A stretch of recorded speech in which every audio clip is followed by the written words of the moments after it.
Sa patuloy na kampanya kontra loose firearms, mataas sa kalibre ng baril ang nakumpiska sa isinagawang operasyon ng Special Action Force sa Maguindanao del Sur. Police Corporal Marcelino Termenes sa detalye.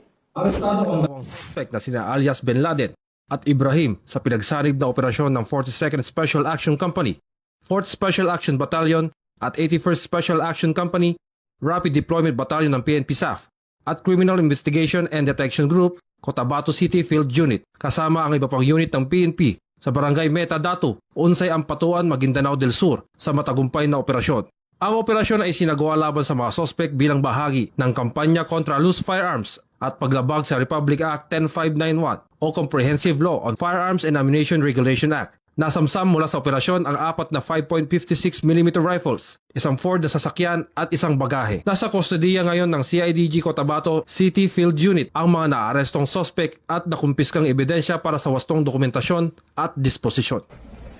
At mula dito sa headquarters sa Fort Santo Domingo, Santa Rosa City, Laguna, ang tahanan ng inyong tagaligtas. Ako ang inyong PNN correspondent, Police Corporal Marcelino Termenes, alagad ng batas, taga-taguyod ng Balitang Pulis.